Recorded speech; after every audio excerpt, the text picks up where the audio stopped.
ইমান আছে কি নেই তা নিয়ে প্রশ্ন থাকতেই পারে, তবে প্রশ্নাতীতভাবেই যেসব ঐতিহাসিক নিদর্শন ঢাকার 400 বছরের ইতিহাসকে করেছে মহিমান্বিত, তাদের মধ্যে কাজবাকটুলি মসজিদ অন্যতম।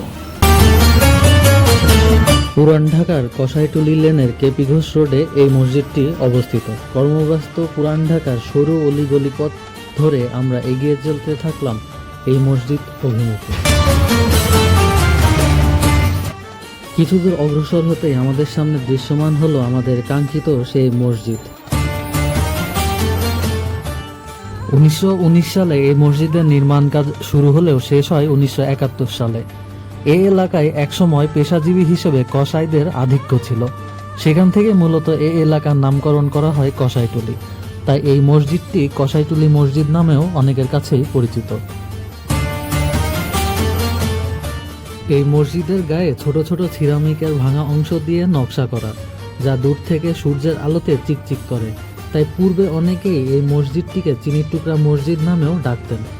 মূলত এই মসজিদের গায়ে এই ভাঙা সিরামিকের অংশ দিয়ে করা নকশাগুলা খুবই মোহনীয়।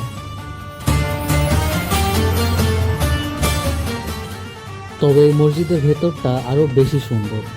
আমি এখন এই মসজিদের ভেতরে ছিলাম, বাট এখন পুরো মসজিদ ফাঁকা জুম্মার নামাজের পর, তাই আপনাদেরকে পুরো মসজিদের ভেতরের অংশটা দেখানোর চেষ্টা করছি।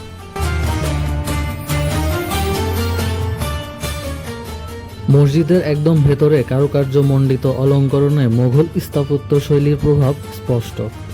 এই অপরূপ সৌন্দর্যের প্রশংসা করার ভাষা খুঁজে পাওয়া মুশকিল। দেওয়ালে বিভিন্ন লতাপাতা এবং ফুল ফলের পাশাপাশি আরবি ক্যালিগ্রাফি এই সৌন্দর্যকে বাড়িয়ে তুলেছে বহুগুণ। আমি এই ঝাড়বাতিটির সৌন্দর্যে বিমোহিত হয়েছিলাম।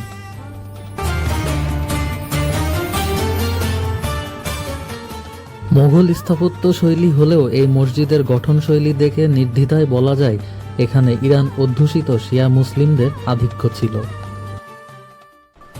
এটাই হচ্ছে সেই অজুর জায়গা, মানে যেটা আমিও ভিডিওতে দেখছিলাম। আর এর ভেতরে আপনাদের আসলে দেখাতে পারছি না, এর ভেতরে ছোট ছোট মাছ রয়েছে।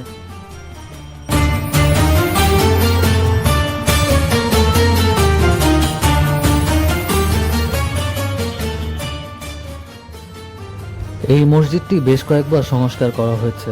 পূর্বের ঐতিহ্যকে টিকিয়ে রেখে আধুনিক সকল সুযোগ সুবিধার সন্নিবেশ ঘটেছে এই মসজিদে। স্থানীয় লোকজনদের কাছ থেকে জানতে পারলাম মাওলানা কেরামত আলী নামক একজন সুফি সাধকের বসবাস ছিল এই এলাকায় এবং তার অনুসারীরা এই মসজিদে নামাজ আদায় করতেন। প্রতিদিন শত শত মানুষ নামাজ আদায় করতে আসে এই মসজিদে।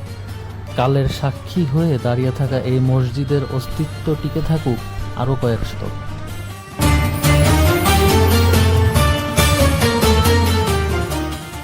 সো এটাই ছিল আমাদের আজকের আয়োজন। ভিডিওটি যদি ভালো লেগে থাকে তাহলে অবশ্যই আমার চ্যানেল এবং পেজটি সাবস্ক্রাইব করবেন। ধন্যবাদ।